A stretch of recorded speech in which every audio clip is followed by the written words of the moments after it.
मुंबईतील एका शाळेत एक धक्कादायक प्रकार घडलाय। विद्यार्थ्यांना विषबाधा झाल्याची घटना मुंबईतील एका शाळेत घडली आहे। घाटकोपरमधील नामांकित केव्हीके घाटकोपर सार्वजनिक स्कूल आणि ज्युनियर कॉलेजमध्ये ही घटना घडली आहे। विद्यार्थ्यांच्या जीवाशी खेळ खेळणारा प्रकार या ठिकाणी घडलाय।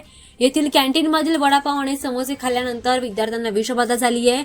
महत्त्वाचं म्हणजे हा प्रकार दुसऱ्यांदा या ठिकाणी घडलाय।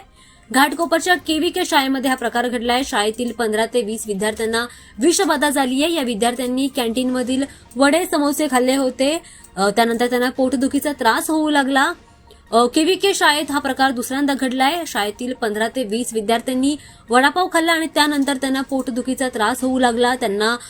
विद्यार्थ्यांना तात्काळ राजवाडी येथील रुग्णालयात दाखल देखील करण्यात आलं, मात्र डॉक्टरांनी त्यांच्यावर उपचार केले आणि त्यांना नंतर घरी देखील पाठवलं। मात्र हा प्रकार या शाळेमध्ये दुसऱ्यांदा घडलाय।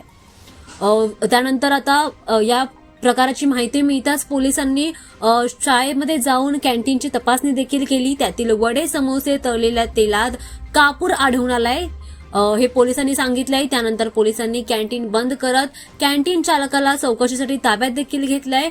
कॅन्टीनमधील पदार्थ खाल्ल्याने विद्यार्थ्यांना उलट्या होऊ लागल्या, त्यानंतर याची माहिती समोर आली। त्यामुळे शाळेच्या कॅन्टीनमधून पदार्थ आवडीने विद्यार्थी खात असतात, त्यामुळे त्यांनी सावधान राहा, कारण कॅन्टीनमधले तळलेले पदार्थ खाल्ल्याने विद्यार्थ्यांना विषबाधा झाल्याची ही दुःखद घटना आता समोर आली आहे।